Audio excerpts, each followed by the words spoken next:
Air India എക്സ്പ്രസിലെ ഒരു വിഭാഗം ജീവനക്കാരുടെ അപ്രതീക്ഷിതമായ പണിമുടക്കിൽ പെരുവഴിയിലായ യാത്രക്കാരുടെ സങ്കടം തന്നെയാണ് ഇപ്പോൾ നമ്മൾ പ്രത്യേക ചർച്ചയിലൂടെ വിലയിരുത്തിക്കൊണ്ടിരിക്കുന്നത്. ഇതേ വിഷയത്തിൽ ഇപ്പോൾ പ്രതികരിക്കാൻ ഒരു പ്രേക്ഷകൻ നമ്മോടൊപ്പം ചേരുകയാണ്. ഭരതൻ, കണ്ണൂരിൽ നിന്നുള്ള ഭരതൻ എന്നുള്ള പ്രേക്ഷകൻ. ശ്രീ ഭരതൻ, കേൾക്കാമോ? കേൾക്കാം സാർ. പറഞ്ഞോളൂ. സാർ, കെ വി മുരളീധരൻ സാറോട് അനുകൂലിക്കുന്നു. കെ വി മുരളീധരൻ സാർ കണ്ടുകൊണ്ടിരിക്കുകയായിരുന്നു. കെ വി മുരളീധരൻ സാർ ഇത്രയുള്ള ഫോം ടാക്സ് എടുത്തതിനെ പറ്റിയിട്ടുള്ള സപ്പോർട്ട് ഞാനും അനുകൂലിക്കുകയാണ്. അതായത് ഏത് സ്ഥാപനത്തിനും ഒരു ഉത്തരവാദിത്തമുണ്ട്, റെസ്പോൺസിബിൾ സാർ. എപ്പോഴും നോക്കിയാലും സ്ട്രൈക്ക് വേണ്ട എല്ലാ സ്ഥലത്തും. പക്ഷെ ഇങ്ങനെയുള്ള ആക്ഷൻ ഫോം ടാക്സ് എടുത്തത് വളരെ നന്ദി സാർ. അത് അഭിപ്രായം പറയാൻ വേണ്ടി വിളിച്ചാ. ഹലോ, യെസ്, നന്ദി ശ്രീ. കേൾക്കാമോ സാർ? കേൾക്കാമോ? കേൾക്കാം, പറഞ്ഞോളൂ. വളരെ ആക്ഷൻ എടുത്തത്, ഫോം ടാക്ഷൻ എടുത്തത് വളരെ വെരി ഗുഡ് ഒപ്പീനിയൻ. യെസ്, നന്ദി ശ്രീ ഭരതൻ. ഈ ഒരു സമയം ഞങ്ങളുടെ യെസ്. ശ്രീ സുരേഷ് ഭാസ്കർ, താങ്കളിലേക്ക് തുടരാം.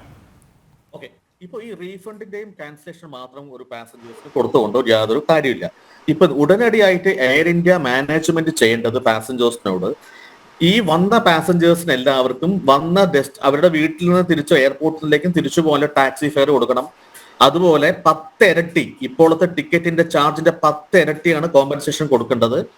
അതല്ലാതെ വിസ കഴിഞ്ഞ പാസഞ്ചേഴ്സിന് ഇമ്മീഡിയറ്റ് ആയിട്ട് അടുത്ത ഫ്ലൈറ്റ് എൻഡോസ് ചെയ്ത് കൊടുക്കുക.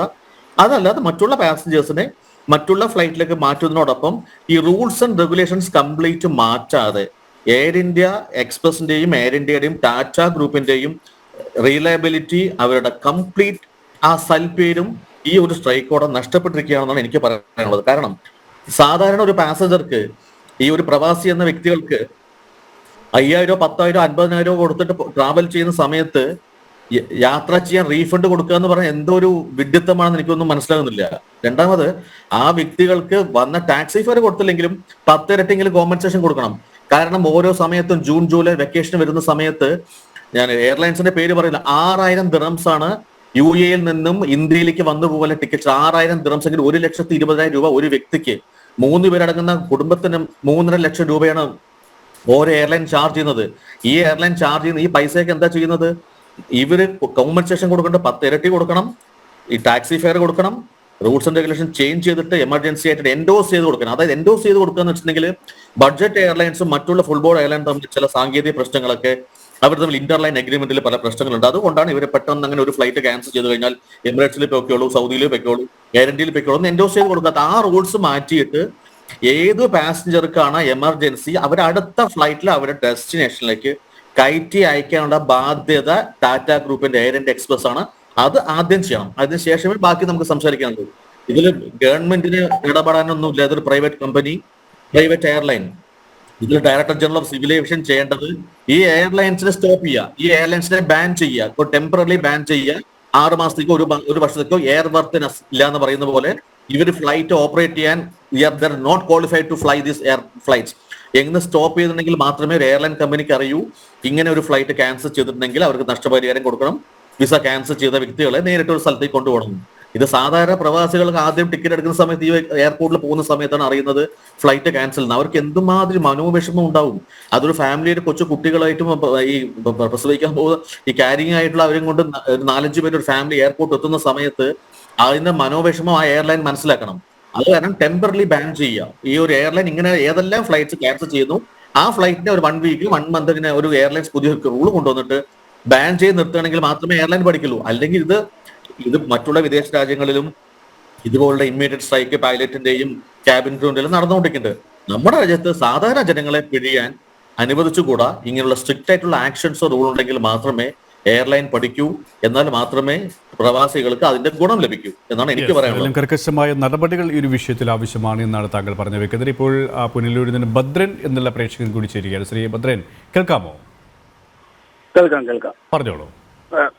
സാറേ, ഈ അടിയന്തരമായ ഈ സമരം ശുദ്ധ പോക്കൃത്തരമാണ് കാണിച്ചിരിക്കുന്നത്. ഏത് രാഷ്ട്രീയ പാർട്ടിയാണ് ഇതിന്റെ പിന്നിൽ പ്രവർത്തിക്കുന്നതെന്ന് മനസ്സിലാക്കണം. കാരണം ഈ രാജ്യത്തൊരു നിയമമുണ്ട്, ചില നിയമവ്യവസ്ഥകളുണ്ട്. ഇവിടെ സമരം ചെയ്യുന്നതിന് എല്ലാവർക്കും അവകാശമുണ്ട്. പക്ഷെ അതിന് ചില നിയമങ്ങളുടെ അടിസ്ഥാനത്തിൽ മാത്രമേ സമരം ചെയ്യാൻ പാടുള്ളൂ. ഇങ്ങനെ പെട്ടെന്ന് അടിയന്തരമായി ഇങ്ങനെ സമരങ്ങൾ ചെയ്ത് 100 കണക്കിന് 1000 കണക്കിന് ഗൾഫ് ജീവനക്കാരെയും അവരുടെ കുടുംബങ്ങളെയും ബുദ്ധിമുട്ടിച്ചത് ഏത് രാഷ്ട്രീയ പാർട്ടിയുടെ പിന്നിലാണ് ഇവർ പ്രവർത്തിക്കുന്നതിൽ ശുദ്ധ പോക്കൃത്തരമാണ്. യെസ്, നന്ദി ശ്രീ ഭദ്രൻ ഈ ഒരു സമയം പ്രതികരിച്ചതിന്. വീണ്ടും ശ്രീ പ്രദീപിലേക്ക്, യാത്രക്കാരനായ ശ്രീ പ്രദീപിലേക്ക്. ശ്രീ പ്രദീപ്, ഇവിടെ പറഞ്ഞതുപോലെ തന്നെ ഏത് തരത്തിലായാലും ന്യായീകരിക്കാൻ കഴിയുന്ന ഒരു വിഷയമല്ല. കാരണം തങ്ങളെപ്പോലെ എത്രയോ ആൾക്കാരാണ് എന്താണ് ഉദ്ദേശിച്ച യാത്ര, ആ ഉദ്ദേശത്തെ പോലും അല്ലെങ്കിൽ ആ ഒരു യാത്രാ ഉദ്ദേശത്തെ പോലും ഇല്ലാതാക്കുന്ന തരത്തിലാണ് ഒരു വിഭാഗം ജീവനക്കാരുടെ ഇത്തരം പ്രവൃത്തികൾ കൊണ്ട് തടസ്സം നേരിട്ടത്. ഇപ്പോൾ ഈ താങ്കൾ പറഞ്ഞു ജോലിക്ക് എത്തേണ്ടതായിരുന്നു, ജോലിക്ക് ഇനി കയറാൻ കഴിയാത്ത ഒരു വിഷയമുണ്ട്. ഇങ്ങനെ ജോലി നഷ്ടപ്പെട്ടവർ പോലും നിങ്ങൾക്കിടയിൽ ഉണ്ടാകാം. എങ്കിലും ഈ ബന്ധപ്പെട്ടവർ, അധികൃതർ എന്തുറപ്പാണ് നിങ്ങൾക്ക് നൽകുന്നത്? അല്ലെങ്കിൽ ഇതിനകം ഏതെങ്കിലും തരത്തിലുള്ള ഉറപ്പ്, വാഗ്ദാനങ്ങൾ അവരുടെ ഭാഗത്ത് നിന്ന് നൽകിയിട്ടുണ്ടോ, ലഭിച്ചിട്ടുണ്ടോ? ഇല്ല, അവരുടെ ഭാഗത്തായിട്ട് ഒന്നും നമുക്ക് ലഭിച്ചിട്ടില്ല. എന്ത് മറുപടിയാണ് ഇപ്പോൾ നിങ്ങൾ പ്രതിഷേധിച്ചിട്ടുണ്ട്, നിങ്ങൾ പരാതി പറഞ്ഞിട്ടുണ്ട്, പരിഭവം പറഞ്ഞിട്ടുണ്ട്, എന്ത് മറുപടിയാണ് ലഭിച്ചത്? എനിക്ക് അവിടെ നിന്ന് മറുപടിയൊന്നും കിട്ടിയിട്ടില്ല. അതുപോലെ എൻ്റെ ഇപ്പോൾ അറബാവാണ്, എനിക്ക് അവിടെ നിന്ന് മസ്കറ്റിൽ നിന്ന് പോലീസുമായിട്ട് ബന്ധപ്പെട്ട് അതിൻ്റെ പേപ്പർ അയച്ചു തരാം, അതിനുശേഷം മാത്രമേ എനിക്കിനി അങ്ങോട്ട് പോകാൻ പറ്റത്തുള്ളൂ എന്നാണ് അവർ പറയുന്നത്. എവിടെ നിന്ന് ഒന്നും എനിക്കൊരു മറുപടിയും തന്നിട്ടില്ല.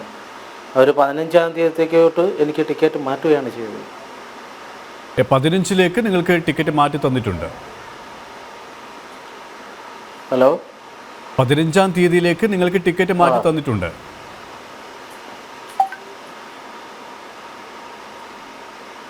ആ, 15-ാം തീയതിക്ക് എനിക്ക് ടിക്കറ്റ് മാറ്റി തന്നിട്ടുണ്ട്. ഇതിനകത്ത് വെച്ച് എനിക്ക് അവിടെ മസ്കറ്റിൽ നിന്ന് പേപ്പർ കിട്ടിയാൽ മാത്രമേ എനിക്ക് ഈ 15-ാം തീയതി എനിക്ക് കയറാൻ പറ്റത്തുള്ളൂ. അവിടുന്ന് മസ്കറ്റിൽ നിന്നും ജോലി സ്ഥലത്ത് നിന്നും നിങ്ങളുടെ ഒരു മറുപടി കിട്ടിയാൽ മാത്രമേ നിങ്ങൾക്ക് ഈ 15-ാം തീയതി പോയിട്ട് കാര്യമുള്ളൂ അല്ലേ? ഈ 15 കാര്യമുള്ളൂ. യെസ്. നിങ്ങളുടെ കൂടെ ഉണ്ടായിരുന്ന മറ്റ് യാത്രക്കാർക്ക് ഇതുപോലുള്ള അല്ലെങ്കിൽ മറ്റൊരു പകരം സംവിധാനം ഏർപ്പെടുത്തിയിട്ടുണ്ടോ?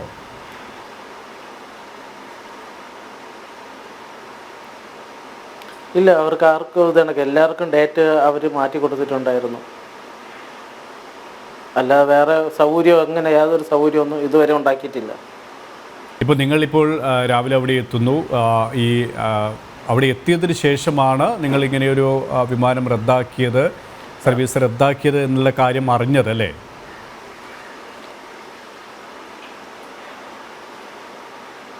അതെ, ഞാൻ 8-ാം തീയതി രാവിലെ പോയതായിരുന്നു. ഞാൻ രാവിലെ 8-ാം തീയതി പോകുമ്പോൾ എൻ്റെ അടുത്ത് പറഞ്ഞു ഇത് കണക്ക് ഫ്ലൈറ്റ് റദ്ദാക്കിയിരിക്കുമെന്ന് പറഞ്ഞു. ഞാൻ പറഞ്ഞു എനിക്ക് ഇന്ന് പോയേ പറ്റത്തുള്ളൂ, കാരണം എൻ്റെ വിസ കാലാവധി വന്ന കാലാവധി കഴിഞ്ഞു. അതുകൊണ്ട് എനിക്ക് ഇന്ന് തന്നെ പോയേ പറ്റൂ. നാളെ എനിക്ക് അവിടെ ഇറങ്ങിക്കഴിഞ്ഞാലേ എനിക്ക് നാളെ ജോലി ചെയ്യാൻ പറ്റത്തുള്ളൂ എന്ന് അവരുടെ അടുത്ത് പറഞ്ഞതാണ്. ഇതല്ല എന്നുണ്ടെങ്കിൽ എനിക്ക് പോയില്ല എന്നുണ്ടെങ്കിൽ എനിക്ക് വേറെ ഒരു മാർഗവുമില്ല. അവര് ഏതൊരു കൂസലും കൂടാതെയാണ് അവര് ഞങ്ങളുടെ അടുത്ത് പെരുമാറുന്നത്. ഈ കാര്യങ്ങളൊക്കെയും വിവരങ്ങൾ അവിടുന്ന് ഒരു മറുപടി ഇല്ല. അവർ പറയുന്നത് നമുക്ക് അവർ പറയുന്ന അവരുടെ പ്രതികരണം ഒന്നും പറയുന്നില്ല. ഞങ്ങൾക്ക് ടിക്കറ്റ് മാറ്റി തരാമെന്നേ പറഞ്ഞിട്ടുള്ളൂ. അവിടെ നിന്ന് ക്യാൻസലേഷൻ പേപ്പർ തരാം, അത് നിങ്ങളെ അർബാബിനെ ഏൽപ്പിക്കാനാണ് പറയുന്നത്. സ്പോൺസറെ ഏൽപ്പിച്ച് റെഡിയാക്കാനേ പറ്റത്തുള്ളൂ എന്നാണ് പറഞ്ഞത്. യെസ്. ഇപ്പോൾ മോഹൻദാസ് എന്നുള്ള പ്രേക്ഷകൻ ശരിയാണ്. ശ്രീ മോഹൻദാസ്, കേൾക്കാമോ?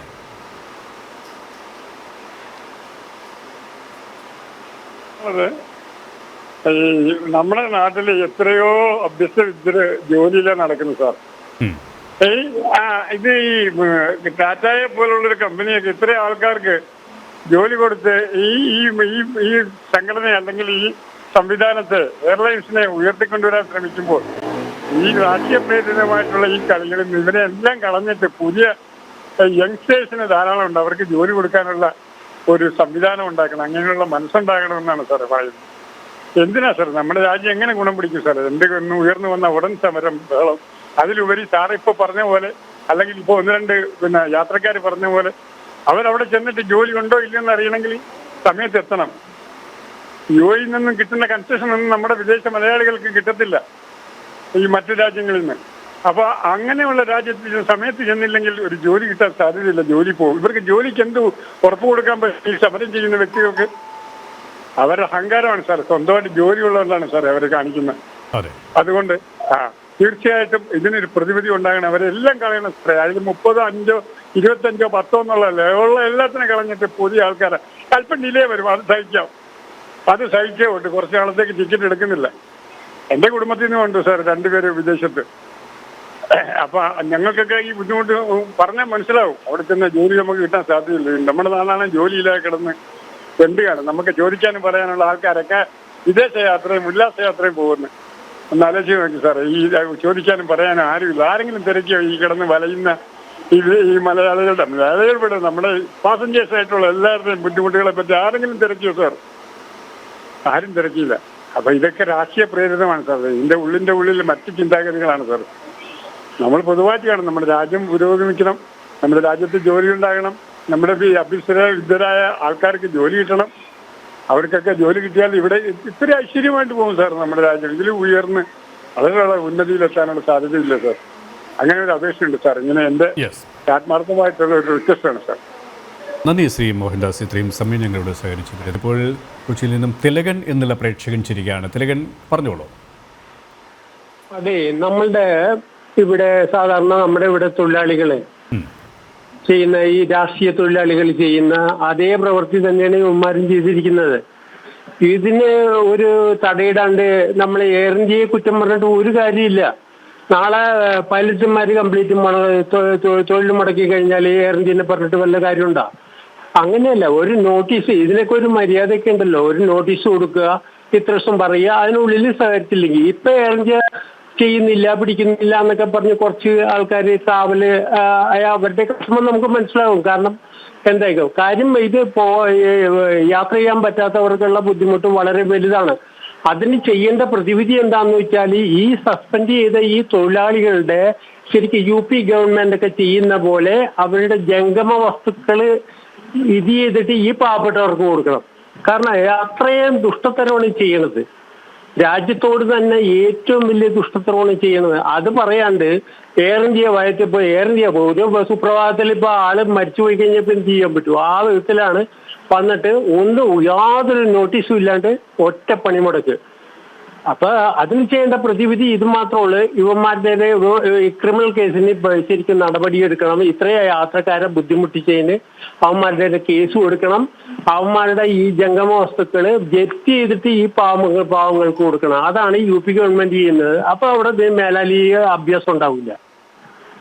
യെസ്, നന്ദി തിലകൻ ഈ ഒരു സമയം ഞങ്ങളോട് സഹകരിച്ചതിന്. വീണ്ടും ശ്രീ സുരേഷ് ഭാസ്കറിലേക്ക്. ശ്രീ സുരേഷ് ഭാസ്കരൻ, ഇവിടെ ഈ ജീവനക്കാരെ ന്യായീകരിക്കുകയല്ല, എയർലൈൻസിനെ ന്യായീകരിക്കുകയില്ല, മറ്റൊരു സംവിധാനത്തെയും ന്യായീകരിക്കുകയല്ല ചെയ്തത്. ഇവിടെ ശ്രീ തിലകനടക്കമുള്ള പ്രേക്ഷകർ സൂചിപ്പിച്ചൊരു കാര്യമുണ്ട്. കാരണം അപ്രതീക്ഷിതമായ ഒരു പണിമുടക്ക്, നേരത്തെ എയർ ഇന്ത്യ എക്സ്പ്രസ് മാനേജ്മെൻറ്റ് സൂചിപ്പിച്ച കാര്യമുണ്ട്. ഈ അലവൻസുമായി ബന്ധപ്പെട്ട ഈ ശമ്പള വർധനവുമായി ബന്ധപ്പെട്ട് ചർച്ചകൾ നടക്കുകയാണ്. സമവായത്തിലേക്ക് എത്താനുള്ള ഒരു നീക്കമാണ്, അല്ലെങ്കിൽ ഉചിതമായൊരു തീരുമാനത്തിലേക്ക് എത്താനുള്ള ഒരു നീക്കത്തിനിടയിലാണ് വളരെ അപ്രതീക്ഷിതമായിട്ടുള്ള ഇത്തരത്തിലൊരു പണിമുടക്ക് ഉണ്ടായിരിക്കുന്നത്. ഒരു സിക്ക് ലീവ്, ഒരു അവധി പറഞ്ഞുകൊണ്ട് നിരവധി ആൾക്കാർ, ഏകദേശം 300-നോടടുത്ത് ജോലിക്കാർ ഒരു സുപ്രഭാതത്തിൽ ഇങ്ങനെ പണിമുടക്കുമ്പോൾ ഈ മാനേജ്മെൻറ്റിനും ഒന്നും കഴിയാത്ത ഒരു സാഹചര്യമാണ്. കാരണം അവർക്ക് പോലും അറിയില്ല, അവസാന നിമിഷം പോലും അറിയില്ല ഇവരുടെ ഈ അല്ലെങ്കിൽ ഈ തീരുമാനം, ഒറ്റക്കെട്ടായിട്ടുള്ള തീരുമാനം ഇത് പക്ഷെ വലയുന്നത്, പ്രതിസന്ധിയിലാകുന്നത്, ജോലിയും എല്ലാം നഷ്ടമാകുന്നത് സാധാരണക്കാർക്ക്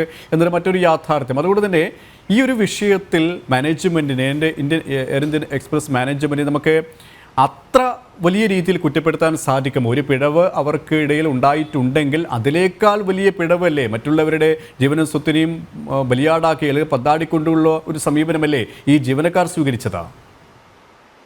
അതെ, അതായത് ഒരു വിമാന കമ്പനിക്ക് അവർക്ക് ആവശ്യം എന്നല്ല, particular any airline in the world, അവർക്ക് ഒരു ഫ്ലൈറ്റ് ഓൺ ടൈം ഓപ്പറേറ്റ് ചെയ്യാനും അതിൽ ഏറ്റവും കൂടുതൽ പാസഞ്ചേഴ്സിനെ കറക്റ്റായി ഒരു ഡെസ്റ്റിനേഷനിലേക്ക് വേറൊരു ഡെസ്റ്റിനേഷനിലേക്ക് എത്തിക്കാനുള്ള ഒരു പ്രഥമ പരിഗണനയിലാണല്ലോ ഓരോ എയർലൈനും വർക്ക് ചെയ്യുന്നത്. ഇവിടെ സംഭവിച്ചിരിക്കുന്നത് ഈ 300 ക്യാബിൻ ക്രൂവിന്റെയും അലവൻസ് വെട്ടിച്ചുരുക്കുകയും അവർക്ക് ഓവർ ഡ്യൂട്ടി കൊടുക്കുകയും അവരെ പിഴിയുന്ന ഒരു സമ്പ്രദായം ഇങ്ങനെ വന്നതുകൊണ്ടാണ് അവർ പെട്ടെന്ന് ഇങ്ങനെ ഒരു സ്ട്രൈക്കിൽ വന്നത്. അതൊരു വഴി ഇരിക്കട്ടെ. പക്ഷേ ഇതിന് മാനേജ്മെന്റ് നേരത്തെ നോട്ടീസ് കൊടുക്കുകയും ഇതുമായി ചർച്ച ചെയ്തതിനു ശേഷം ഇതൊരു വേറൊരു ദിവസത്തേക്ക് വെച്ചിട്ട് അത് ചർച്ച ചെയ്ത് തീരുമാനിക്കുകയും വേണ്ടത്. അല്ലാതെ പെട്ടെന്ന് ഒരു ദിവസം ഒരു സുപ്രഭാതത്തിൽ എല്ലാ ഫ്ലൈറ്റും ക്യാൻസൽ ആയി എന്ന് പറഞ്ഞിട്ട് ഒരു പാനിക് സിറ്റുവേഷൻ ഉണ്ടാക്കുകയല്ല വേണ്ടത്. ഇതിൽ ഏറ്റവും വലിയ മാനേജ്മെന്റിന്റെ കെടുകാര്യാവസ്ഥയാണ് അത് തുറന്നു കാണിക്കുന്നത്. പിന്നെ സാധാരണ പ്രവാസികൾ ഇപ്പോൾ യാത്ര ചെയ്യുന്നത് 7 ദിവസത്തേക്കും 10 ദിവസത്തേക്കായിരിക്കും. അപ്പൊ അവര് ദിവസം 2 ദിവസത്തേക്ക് 2 ഫ്ലൈറ്റ് ക്യാൻസലായി. ഇപ്പോൾ ഒരാഴ്ചയ്ക്ക് ഒരു ഫ്ലൈറ്റ് പോകില്ല എന്ന് എയർ ഇന്ത്യ എക്സ്പ്രസിന്റെ അനിശ്ചിതമായിട്ട് തുടരുകയാണ്. ഇപ്പൊ ഓപ്പറേഷൻ ഡിപ്പാർട്ട്മെന്റ് എയർ ഇന്ത്യ എക്സ്പ്രസിന്റെ തകിടം മറിഞ്ഞു കിടക്കുകയാണ്. ഇനി ഒരാഴ്ച ഈ ഫ്ലൈറ്റുകൾ ഏതെല്ലാം സെക്ടർ ഓപ്പറേറ്റ് ചെയ്യുന്ന പാസഞ്ചേഴ്സിനും അറിയില്ല, എയർലൈനും അറിയില്ല ഈ സ്ട്രൈക്ക് എത്ര ദിവസം തുടരുമെന്ന്. ഇത് കണ്ടിന്യൂ ചെയ്തിട്ട് മറ്റുള്ള എയർലൈനും കൂടി ഇത് തുടങ്ങുമോ എന്നാണ് എന്റെ സംശയം. അതുപോട്ടെ, എങ്കിലും ഇതിന് അവർക്ക് കോമ്പൻസേഷൻ കൊടുക്കുകയോ മാനേജ്മെന്റ് ഇമ്മീഡിയറ്റ് ആയിട്ട് ഫ്ലൈറ്റ് എല്ലാം ഓപ്പറേറ്റ് ചെയ്യാൻ വേണ്ടിയിട്ട് അവർക്ക് അലവൻസിന് നീട്ടിക്കൊടുത്ത് അവര് സ്റ്റാഫ് പറയുന്നതും ലേബേഴ്സ് പറയുന്നത് അനുവദിച്ചു കൊടുത്തിട്ട് ഇതിനെ ഒരു പെട്ടെന്നൊരു തീരുമാനം ഉണ്ടാക്കിയാൽ മാത്രമേ നടക്കൂ. കാരണം ഈ എയർ ഇന്ത്യ എക്സ്പ്രസുമായി ബന്ധപ്പെട്ട് ഈ ഫ്ലൈറ്റ് ക്യാൻസൽ ആയത് കൊണ്ട് മറ്റുള്ള എയർലൈൻ 30% മുതൽ 50% വരെ ഫെയർ ഇൻക്രീസ് ചെയ്തിട്ടുണ്ട്. അതും ഈ സാധാരണ പ്രവാസികളാണ് സഹിക്കേണ്ടത്. എക്സാമ്പിൾ, ഷാർജയിൽ നിന്നും കൊച്ചിയിലേക്ക് പോകേണ്ട ഒരു വ്യക്തിക്ക് 7500 രൂപയുടെ ഇന്ത്യൻ റുപ്പിയുള്ള ഫെയർ ഇപ്പൊ മറ്റുള്ള എയർലൈനിൽ പോകാൻ 50,000 ദിറംസ് ആണ്, ഇന്ത്യൻ റുപ്പി 10 ഇരട്ടി വരെയൊക്കെ ചാർജ് ചെയ്തിരിക്കുന്നത് മറ്റുള്ള എയർലൈൻ. അപ്പോൾ ഈ സാധാരണ ആൾക്കാർക്ക് നാട്ടിൽ പോകണ്ടേ? ഒരു 10 ദിവസം നാട്ടിൽ പോയി വരെ ഇങ്ങനെ സ്ട്രൈക്കുള്ള സമയത്ത് എന്താ ചെയ്യുക? മാനേജ്മെന്റ് കെടുകാര്യാവസ്ഥ മനസ്സിലാക്കി അവര് സ്റ്റാഫിന് എന്താ അവര് ഡിമാൻഡ്സ് പറയും ഉടനെ അത് കൊടുത്തതിന് ശേഷം അല്ലെങ്കിൽ ടെമ്പററി ഒരു അലവൻസിനെയും കൊടുത്ത് ഈ സമരത്തിൽ നിന്ന് മറ്റുള്ള പിന്മാറിയിട്ട് ഫ്ലൈറ്റ് ഉടനെ ഓപ്പറേറ്റ് ചെയ്യുക. എന്നിട്ട് അവരുമായിട്ട് ചർച്ച ചെയ്തതിന് ശേഷം അവർക്ക് എന്താണ് ആവശ്യം അതുമായി കണക്ട് ആയിട്ടുള്ള പുതിയ ആൾക്കാരെ പഴയ ആൾക്കാരെല്ലാം ടെർമിനേറ്റ് ചെയ്യുകയോ പുതിയ ആളെ റിക്രൂട്ട് എടുക്കുകയോ അതെല്ലാം മാനേജ്മെന്റ് ചെയ്തോട്ടെ. പക്ഷെ ഇപ്പോൾ ചെയ്യേണ്ടത് ഇമ്മീഡിയറ്റ് ആയി ഫ്ലൈറ്റ് ഓപ്പറേഷൻസ് പുനഃസ്ഥാപിക്കുകയും ഈ വിസ ക്യാൻസൽ ചെയ്ത വ്യക്തികളെയും ഇപ്പോൾ എമർജൻസി ആൾക്കാരെയും എൻഡോസ് ചെയ്ത് അടുത്ത എയർലൈൻസ് എത്തിക്കാനുള്ള നമ്മുടെ യുദ്ധകാല അടിസ്ഥാനത്തിൽ അവരെ ഹെൽപ്പ് ചെയ്യണം ഇപ്പൊ തൽക്കാലം ചെയ്യേണ്ടത്. തിരികെ ഇപ്പോൾ ശ്രീ ബാബു കണ്ണൂരിൽ നിന്നൊരു പ്രേക്ഷകൻ ചിരിക്കുകയാണ്. ശ്രീ ബാബു, കേൾക്കാമോ? പറഞ്ഞോളൂ. കേൾക്കാം സാർ. ഇത് ഇന്നലെ രാവിലെ 8 മണിക്ക് എയർപോർട്ടിലെത്തിയതാണ്. 1 മണിക്ക് എയർപോർട്ടിലെത്തിയിട്ട് അവർ നമ്മളോട് പറഞ്ഞത് സർവർ ഡൗൺ ആണ്, അവിടെ ലഗേജ് അവിടെ വെച്ച് അവിടെ ഇരിക്കുന്ന പറഞ്ഞത്. അങ്ങനെയാണ് മറുപടി ലഭിച്ചത്. ആദ്യം പോയ സമയത്ത് അവിടെ ഇരുന്ന് അരമണിക്കൂർ കൂടുതൽ അവിടെ ഇരുന്ന സമയത്ത് പിന്നെയാണ് വന്ന് പറഞ്ഞത് ഫ്ലൈറ്റ് ക്യാൻസൽ ആണെന്നുള്ളത്. ഈ ഫ്ലൈറ്റ് ക്യാൻസലായി നിങ്ങൾക്ക് പോകാനുള്ള ആ ഒരു സാഹചര്യം ഉണ്ടായില്ല. ഇനി എന്ത് സൗകര്യം ഏർപ്പെടുത്തും? അത്തരത്തിലുള്ള ഒരു ഉറപ്പ് അവരുടെ ഭാഗത്തിന് ലഭ്യമായിരുന്നോ? ഇല്ല, നമ്മൾ കുറെ പറഞ്ഞിട്ടുണ്ടായിരുന്നു. നമുക്ക് ഇവിടുന്ന് കണ്ണൂരിൽ ഇല്ലെങ്കിൽ കോഴിക്കോട് നിന്നായാലും നിങ്ങൾ ചാർട്ടേഡ് ഫ്ലൈറ്റ് എടുത്ത് നമ്മൾ ജോലിയുടെ ഭാഗമായിട്ട് നമുക്കത് പ്രശ്നമാണെന്ന് പറഞ്ഞിട്ടുണ്ടായിരുന്നു. അപ്പൊ അവര് ഇതിനെപ്പറ്റി അവർക്കൊന്നും ചെയ്യാൻ പറ്റൂല എന്നാണ് അവർ തുറന്നു പറഞ്ഞത്. നമ്മൾ ട്രാവൽ എക്സ്പെൻസിന് അതിന്റെ വന്ന ടാക്സിയുടെ ഫെയർ റിട്ടേൺ തരാൻ വേണ്ടി പറഞ്ഞു, അതില്ല. അല്ല താമസ സൗകര്യത്തിന് ചോദിച്ചു, അതില്ല. ഇപ്പോൾ ബന്ധപ്പെട്ടവരുടെ ഭാഗത്ത് നിന്നും ഏതെങ്കിലും തരത്തിലുള്ള മറുപടി അതിനുശേഷം ലഭിച്ചിട്ടുണ്ടോ? ഏതെങ്കിലും തരത്തിലുള്ള ഉറപ്പ്? നേരത്തെ ശ്രീ പ്രദീപൻ പറഞ്ഞതുപോലെ തന്നെ മറ്റൊരു ദിവസത്തേക്കുള്ള ടിക്കറ്റ് അറേഞ്ച് ചെയ്യുക, യാത്രാ സൗകര്യം ഏർപ്പെടുത്തുക, അങ്ങനെ എന്തെങ്കിലും ലഭ്യമായിട്ടുണ്ടോ? ഇതുവരെ ഒന്നും കിട്ടിയിട്ടില്ല. അവര് ഡീറ്റെയിൽസ് ഒക്കെ എഴുതിയെടുത്തിട്ടില്ല. അവരുടെ സൈഡിൽ നിന്നൊന്നും ഇതുവരെ ഇൻഫർമേഷൻ കിട്ടിയിട്ടില്ല.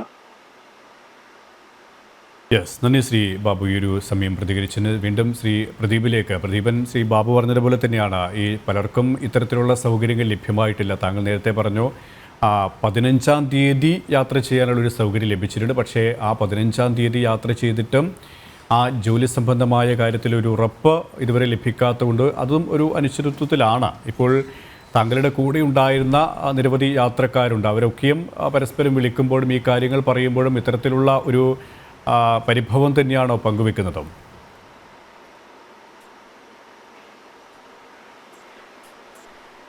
അതെ, കണക്കത്തെ പരിഭവമാണ് ഞാൻ പങ്കുവെക്കുന്നത്. ജോലിക്ക് പോയില്ലെന്നുണ്ടെന്നുണ്ടെങ്കിൽ നമ്മളെ വീട് ബുദ്ധിമുട്ടിലാകുന്നത് എല്ലാ കാര്യം കൊണ്ട് ബുദ്ധിമുട്ടാണ്. ശ്രീ സുരേഷ് ഭാസ്കരൻ, താങ്കൾ നേരത്തെ പറഞ്ഞു ഈ ഇന്ത്യൻ എക്സ്പ്രസ് നമുക്ക് ഒന്നും ചെയ്യാൻ പറ്റത്തില്ല. ഇത് യെസ്, പറഞ്ഞോളൂ. ഹലോ ശ്രീ പ്രദീപൻ, കേൾക്കാം, പറഞ്ഞോളൂ. ഹലോ. ആ അതെ ഇത് ഇന്നും രാവിലെ ഞാൻ അവിടെ ചെന്നപ്പോഴും ചോദിച്ചപ്പോഴും അവർ ഇത് കണക്കാണ് പറയുന്നത്. അവർക്കൊന്നും ചെയ്യാൻ പറ്റത്തില്ല, ഒന്നും ചെയ്യാൻ പറ്റത്തില്ല. യെസ്, അങ്ങനെയുള്ള ഒരു മറുപടിയാണ് ലഭിക്കുന്നത്. ശ്രീ സുരേഷ് ഭാസ്കരൻ, താങ്കൾ നേരത്തെ പറഞ്ഞു, ഇപ്പോൾ എയർ ഇന്ത്യ എക്സ്പ്രസ് ഇത്തരത്തിലുള്ള ഒരു പ്രതിസന്ധി യാത്രക്കാർക്ക് സമ്മാനിച്ചതിലൂടെ, അല്ലെങ്കിൽ ജീവനക്കാരുടെ ഈ ഒരു സമരം, ഈ വലിയ രീതിയിലുള്ള പ്രതിസന്ധി സാധാരണക്കാരായ യാത്രക്കാർക്ക് പ്രശ്നത്തിലൂടെ, വിഷയത്തിലൂടെ ഉണ്ടായിട്ടുണ്ട്. ഇത് മറ്റ് അലയൻസ് കമ്പനികൾ, വിമാന കമ്പനികൾ യാത്രാക്കൂലി വർദ്ധിപ്പിക്കുന്ന ഒരു സാഹചര്യത്തിലേക്ക് എത്തും. ഇവരും ഇതൊരു അവസരമായി കണ്ട് മുതലെടുക്കാനുള്ള ഒരു സാഹചര്യമുണ്ട്. അതും യാത്രക്കാരെ, പ്രത്യേകിച്ച് മലയാളികളടക്കമുള്ള പ്രവാസ ലോകത്ത് തൊഴിൽ തേടുന്നവരെയും, തൊഴിൽ തേടി അവധിക്ക് നാട്ടിൽ വരുന്നവരെയും, വിദ്യാഭ്യാസ ആവശ്യത്തിന് പോകുന്നവരെയും എല്ലാ അർത്ഥത്തിലും ബാധിക്കുന്ന ഒരു വിഷയമായി മാറാൻ തന്നെയാണ് വരും ദിവസങ്ങളിൽ സാധ്യത, അല്ലേ? അതെ അതെ, ഇതിപ്പോ ഓരോ എയർലൈൻസിനും അവരുടേതായ pilot association, cabin crew association. അപ്പൊ ഇവര് സ്ട്രൈക്ക് ചെയ്യുന്ന സമയത്ത് മറ്റുള്ള എയർലൈൻസ് അസോസിയേഷൻ അതിനെ കൂടി തിങ്ക് ചെയ്തിട്ട് വീണ്ടും ചിലപ്പോൾ സമരം കടുപ്പിച്ചിട്ട് വീണ്ടും ഇങ്ങനെ ഒരു വേറെ വലിയൊരു സംഭവത്തിലേക്ക് മാറാനായിരിക്കും ചാൻസ് കൂടുതൽ. എങ്കിലും ഇപ്പോൾ ഏറ്റവും ആവശ്യം ഈ വിസ കാലാവധി കഴിഞ്ഞവരെങ്കിലും എയർ ഇന്ത്യ ഉടനെ ബന്ധപ്പെട്ടിട്ട് അവരെ എത്രയും വേഗം അടുത്തുള്ള ഫ്ലൈറ്റിൽ എത്തിക്കുകയോ അതുപോലെ ടാക്സി ഫെയർ കൊടുക്കുകയോ അവരെ ഹെൽപ്പ് ചെയ്യാണ് വേണ്ടത്. കാരണം എയർ ഇന്ത്യ റെപ്യൂട്ടേഷൻ പോയി. കാരണം അവർ 2 വർഷം കൊണ്ട് റീബ്രാൻഡ് ചെയ്ത് ആ വാല്യൂ മുഴുവൻ ഈ 2 ദിവസം കൊണ്ട് കളഞ്ഞു കൊളിച്ചു. ഇനിയിപ്പോ ട്രാവൽ ഏജൻസിന് എന്താ ചെയ്യാൻ പറ്റുക? ഈ യാത്രക്കാരെ അവർ ഫ്ലൈറ്റ് ക്യാൻസലേഷനെ കുറിച്ച് അറിയില്ല, റീഫണ്ട് മാത്രം കൊടുത്തതുകൊണ്ട് കാര്യമില്ലല്ലോ. ദയവ് ചെയ്തിട്ട് എയർ ഇന്ത്യ മനസ്സിലാക്കേണ്ടത് ഈ റെപ്യൂട്ടേഷൻ പോകുന്നതും ടാറ്റ ഗ്രൂപ്പിന്റെ മാനേജ്മെന്റിന്റെ ഈ miss handling what ever things with, but അവരെ ഹെൽപ്പ് ചെയ്യുക. ഈ യാത്രക്കാർക്ക് വന്ന ബുദ്ധിമുട്ടിനെ കോമ്പൻസേറ്റ് ചെയ്യാത്തിടത്തോളം കാലം ഈ ഒരു ഇൻഡസ്ട്രി മുന്നോട്ട് പോവില്ല. അതുതന്നെയാണ്. ഏതായാലും എയർ ഇന്ത്യയുടെ ചെറുകൾക്ക് ചങ്ങലയിടുന്നത് ആര് എന്നുള്ളൊരു വിഷയമാണ് നമ്മൾ ഇന്ന് ചർച്ച ചെയ്തത്. സാധാരണക്കാരായ യാത്രക്കാരെ സംബന്ധിച്ചിടത്തോളം അവരുടെ ബുദ്ധിമുട്ട് പരിഹരിക്കപ്പെടണം. അവർക്ക് കൃത്യമായ മറ്റ് യാത്രാ സൗകര്യങ്ങൾ ഏർപ്പെടുത്തണം. കൃത്യമായ രീതിയിൽ അവരുടെ ജോലി നഷ്ടമായിട്ടുണ്ടെങ്കിൽ, അല്ലെങ്കിൽ മറ്റേതെങ്കിലും തരത്തിലുള്ള പ്രശ്നങ്ങൾ ഉണ്ടായിട്ടില്ല, അതിലുള്ള ഒരു പരിഹാര മാർഗം കണ്ടെത്തേണ്ടതുണ്ട്. നന്ദി. ഈ ഒരു വിഷയത്തിൽ പ്രതികരിച്ച Kerala association of travel agents president Shri KV Muraleedharan, jet express agency operation manager Shri Suresh Bhaskaran, ഒപ്പം യാത്രക്കാരുടെ പ്രതിനിധിയായിട്ടുള്ള ശ്രീ M. പ്രദീപ്. ഈ പ്രത്യേക ചർച്ച ഇവിടെ പൂർണ്ണമാവുകയാണ്. നമസ്തേ.